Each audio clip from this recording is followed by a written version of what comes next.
Hi everyone, welcome to the sale of this 1998 Kawasaki ZX6-R G1.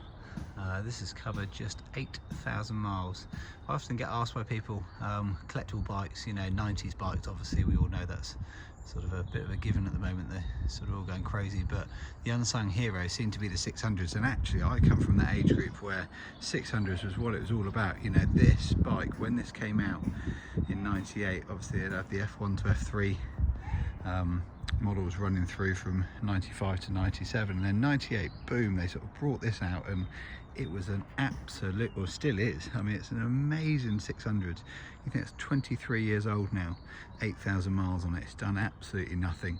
And don't forget the R6 wasn't out till 99, so in 98 you really had, you know, the F Sport CBR 600s, you had a SRAD GSX-R 600, which, you know, the 750 really was the one to have, and the 600 was a little bit of a sort of track bike only when you look at what people ride them for, a bit bulbous looking, but that is just a stunning looking bike. I love the lines of it. I've got a ZX9 C2 model as well, so the 98-99 period they shared this similar sort of body scheme, and headlights and everything about it pretty much was the same.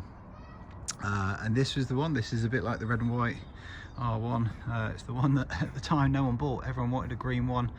I've got a bit of a pet hate about the Kawasaki team green, sort of got to have one in the green colour. When they come out with colour schemes like this, they were just beautiful bikes to look at. Everything down to, it's typical 90s, you know, look at the depth of quality in the decals that they put, and that married in with all the pearlescent paint out the factory from standard. This is without doubt one of the cleanest bikes I've got in all of my collection, and a Kawasaki as well. I mean, anyone who either works in the bike trade or really knows their bikes will know that the paint finish on the Kawasaki's unfortunately is not normally known to be as good as, say, the Hondas for sure, and then the Yamahas behind. Original wheel paint, original everything really. There's a couple of very small marks of paint picking up there, but generally speaking, just fantastic condition. I've got a small mark on the panel there,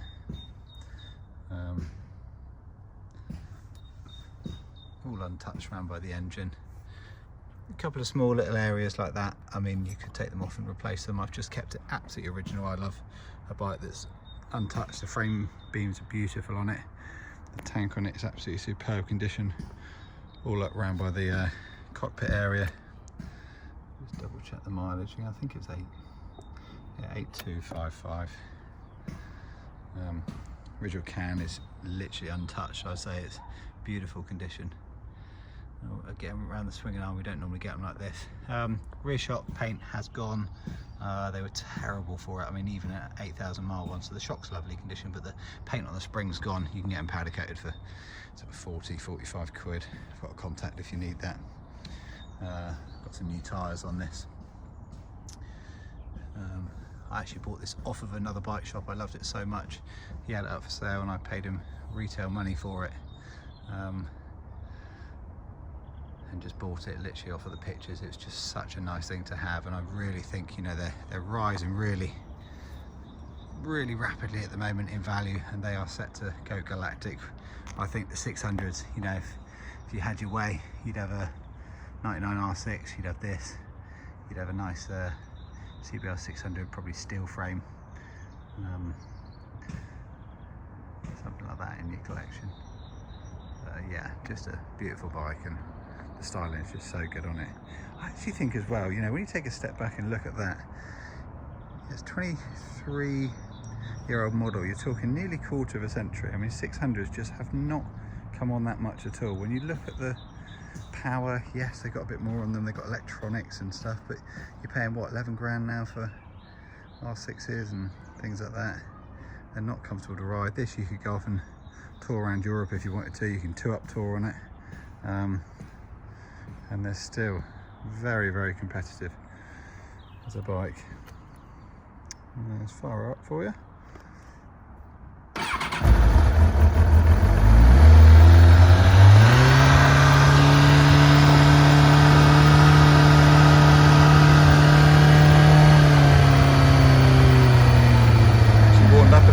probably don't need the choke for too long.